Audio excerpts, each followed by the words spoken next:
नाम क्या है? Microsoft access.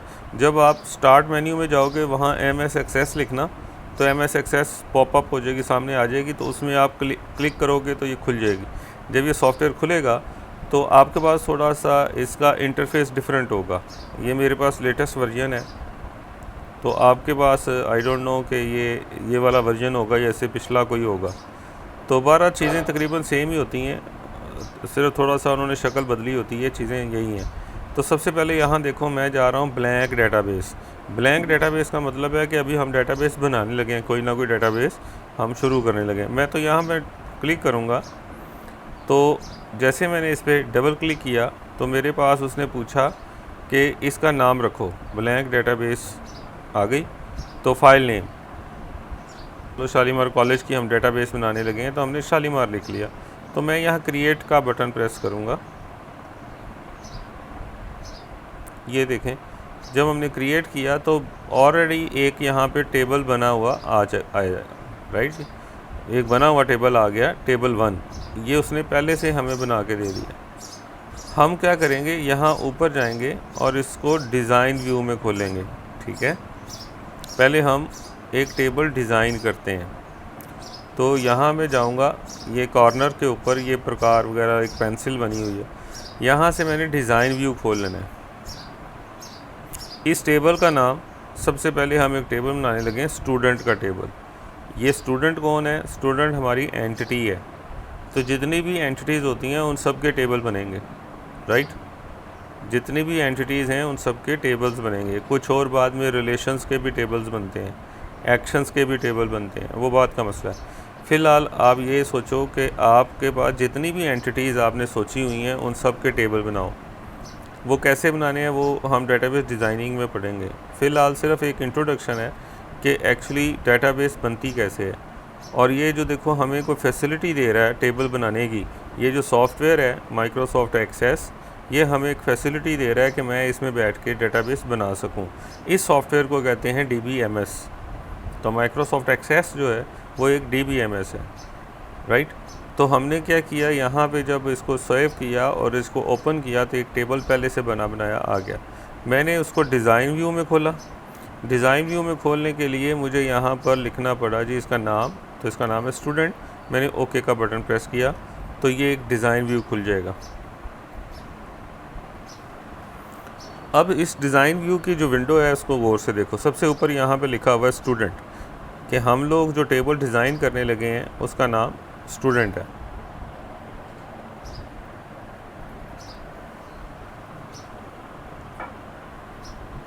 नेक्स्ट, डिज़ाइन करने के लिए हमारे पास ये एक विंडो आएगी। इस विंडो के दो हिस्से हैं। एक ये ऊपर वाला हिस्सा है जहाँ पे लिखा हुआ है field name, data type and description. एक नीचे वाला ये आपको पीस नज़र आ रहा है, AC विंडो के दो हिस्से हैं। इसमें लिखा हुआ है जनरल एंड लुकअप। तो ये दो पोर्शन हैं डेटाबेस को डिज़ाइन करने के लिए। एक्चुअली डेटाबेस डिज़ाइन बनना शुरू हो गया और उसमें हम पहला टेबल डिज़ाइन करने जा रहे हैं, राइट। अब आप लोगों को पता है कि स्टूडेंट हमारी एक एंटिटी है और उसको हमने सेव करना है। अब स्टूडेंट का क्या सेव करना है? सबसे पहले स्टूडेंट का एक ID होगा, इसको हम कहेंगे SID, स्टूडेंट ID। ये कैपिटल लेटर लिखो या स्मॉल लेटर लिखो, इससे कोई फ़र्क नहीं पड़ता। तो ये स्टूडेंट का एक एट्रीब्यूट है।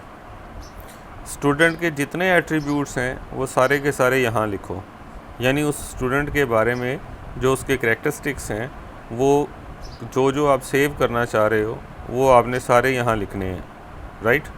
तो हमने यहाँ लिख दिया SID, स्टूडेंट का रोल नंबर, यानी एंटर किया तो आगे data type. This is very important. Data type क्या होती है?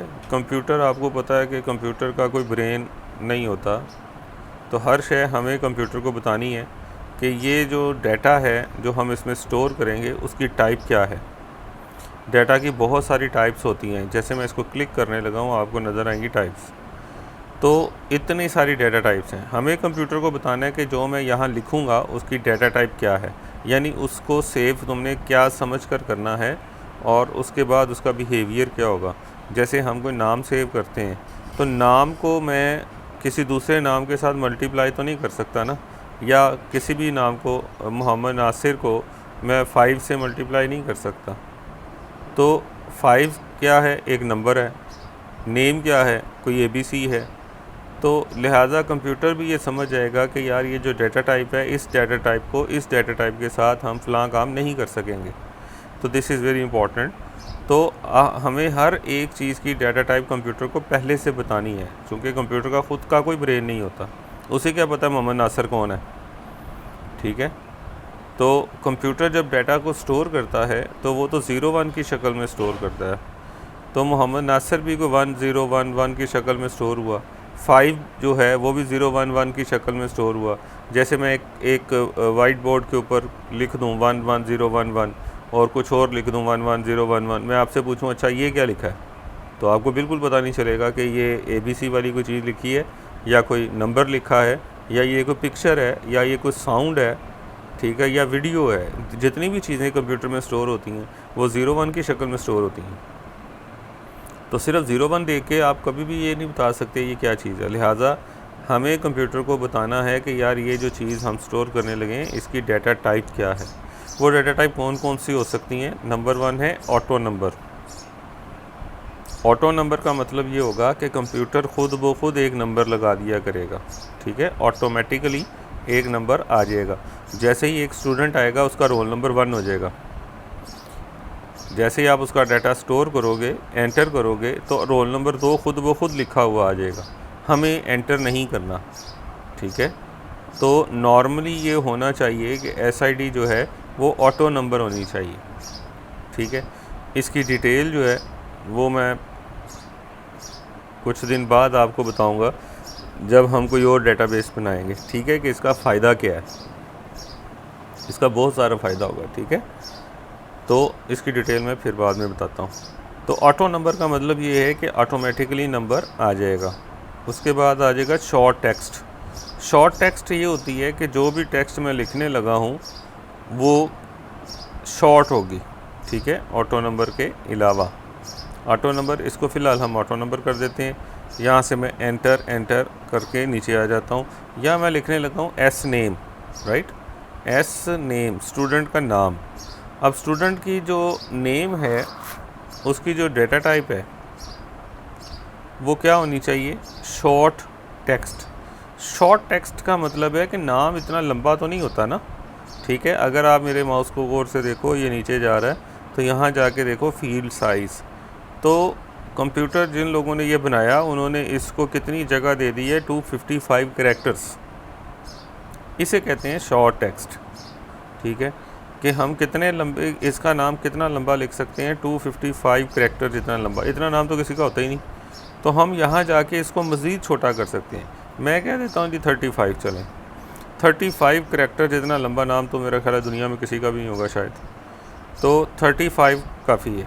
ठीक है, तो इसे कहते हैं शॉर्ट टेक्स्ट। नेक्स्ट, इसको हम एंटर कर देते हैं और फिर आ जाएगा स्टूडेंट का father name, SFNAME, student father name.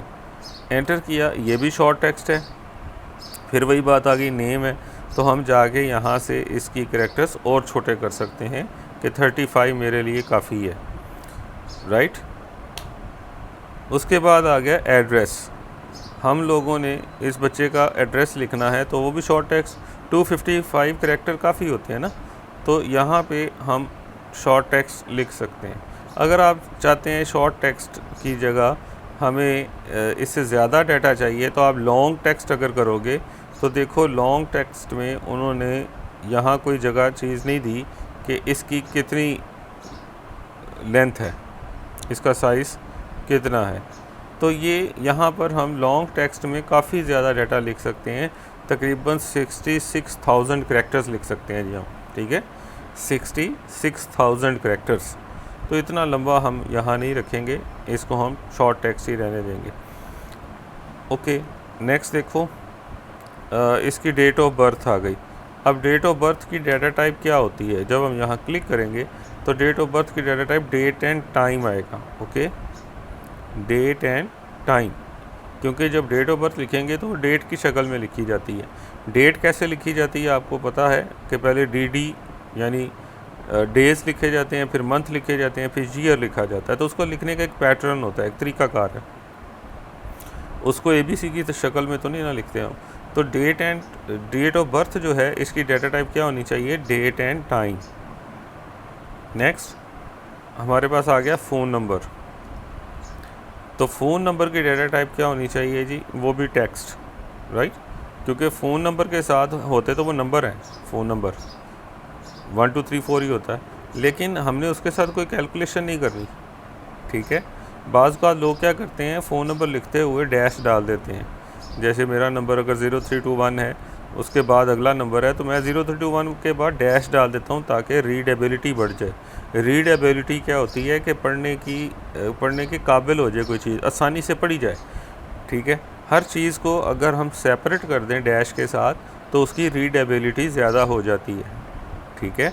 हर शय को हमेशा कोशिश ये करते हैं कि रीडेबल हो। सारी चीज़ों को मिक्स अगर हम कर देंगे तो वो एक अच्छी बात नहीं होती। तो रीडेबिलिटी बढ़ाने के लिए अक्सर लोग डैश लगा देते हैं। अगर मैं इसको नंबर लिखूँगा, ठीक है, तो नंबर जो है वो इतना लंबा नंबर, आपका जो फ़ोन होता है वो तकरीबन 11 कैरेक्टर्स का होता है ना, 11 नंबर होते हैं उसके अंदर। तो 11 नंबर का नंबर अगर आप इतना लंबा लिखोगे तो वो तो मिलियन से भी ज़्यादा हो जाएगा। तो हो सकता है कि जब वो स्टोर हो तो वो अगर उसको नंबर लिखा जाए तो वो साइंटिफिक नोटेशन में कन्वर्ट हो जाए। तो टेलीफोन नंबर कौन सा साइंटिफिक नोटेशन में होता है, इसलिए हम इसको जो फ़ोन नंबर है उसको रखेंगे टेक्स्ट, शॉर्ट टेक्स्ट, और इसकी लेंथ भी जाके चेंज कर दो। हो सकता है कोई बंदा डैशेस लगा दे तो आप इसकी लेंथ 15 कर दो, ठीक है, इससे कोई फ़र्क नहीं पड़ता हमें। नेक्स्ट, और कौन सी चीज़ हम स्टोर करना चाहते हैं जी, कि ये बच्चा जो है वो किस फैकल्टी का है, मतलब BS कर रहा है, BS फिज़िक्स कर रहा है, केमिस्ट्री कर रहा है, या क्या कर रहा है, तो उसे हम फैकल्टी कहते हैं। तो इसको भी शॉर्ट टेक्स्ट रहने दो, एंटर कर दो। और क्या होता है इसका जी, इसका ब्लड ग्रुप आप लिख सकते हो कि इस बच्चे का ब्लड ग्रुप क्या है, शॉर्ट टेक्स्ट, ठीक है। मज़ीद इसकी कुछ डाटा टाइप्स देख लेते हैं। ओके, यहाँ पे मज़ीद उसकी अगर हम कोई पुरानी हिस्ट्री लिखना चाह रहे हैं उस स्टूडेंट के बारे में, तो ये हिस्ट्री जब लिखते हैं तो हो सकता है ये काफ़ी लंबा डाटा हो, तो उसके लिए हम क्या लिखेंगे, इसकी डाटा टाइप लॉन्ग टेक्स्ट, ठीक है, इसको लॉन्ग टेक्स्ट कर देते हैं। फिर आ जाएगी इस बच्चे की फ़ीस कितनी है, तो फ़ीस जो होती है वो तो नंबरों में होती है, राइट, तो हम यहाँ नंबर लिख सकते हैं। चूँकि फ़ीस के साथ तो हमने कैलकुलेशन करनी है ना, फ़ीस को टोटल करना है। हो सकता है कि कल को हमें फ़ीस बढ़ानी पड़ जाए, तो हम ये कहें जी अच्छा जितनी भी किसी बच्चे की फ़ीस है उसकी फ़ीस में 500 रुपये का इजाफ़ा कर दो, तो सारी फ़ीस के अंदर प्लस करना पड़ेगा, तो लिहाजा इसकी डाटा टाइप नंबर रखो, या इसकी डाटा टाइप करेंसी भी रख सकते हैं हम। लेकिन करेंसी के लिए समटाइम्स जो पुराने वर्जन थे माइक्रोसॉफ्ट एक्सेस के, वो एक काम ये करते थे कि जब हम किसी चीज़ को, जैसे फ़ीस है या जहाँ रुपए पैसे लिखने हैं, अगर हम उसकी डाटा टाइप करेंसी करते थे तो वो उसके साथ डॉलर साइन लगा देता था हर नंबर के साथ। अगर मैंने 500 लिखा है तो वो डॉलर 500 लिख देता था। तो पाकिस्तान में तो चूँकि डॉलर्स नहीं चलते हैं, पाकिस्तानी जो करेंसी है उसका जो लोगो है वो PKR है, पाकिस्तानी रुपीस, ठीक है, इंडियन करेंसी का IR है, ठीक है। तो जो करेंसी अगर हम इसकी डाटा टाइप करेंगे तो वो हमारे साथ डॉलर लगा देगा, तो लिहाजा वो डॉलर के साथ कुछ अच्छा नहीं लगता, ठीक है। सो दैट यहाँ पे इसकी डाटा टाइप आप कर दो नंबर। उसके बाद अगली देखो कौन सी, ऑटो नंबर मैंने कर दिया, चलें इसकी तो हमने करनी है नंबर, एंटर करो। उसके बाद यहाँ लिखो ये बच्चा हाफिज़ है कि नहीं, हाफिज़ कुरान है कि नहीं। इसकी डाटा टाइप क्या होगी, जब हम इसका डाटा फीड कर रहे होंगे तो वो उससे पूछेगा कि ये हाफिज़ है कि नहीं, तो इसकी डाटा टाइप करेंगे येस नो, ठीक है, येस या नो, ये इसकी डाटा टाइप, क्योंकि इसका जो आंसर आएगा या आप येस की सूरत में देंगे या फिर आप नो की सूरत में देंगे, ठीक है जी।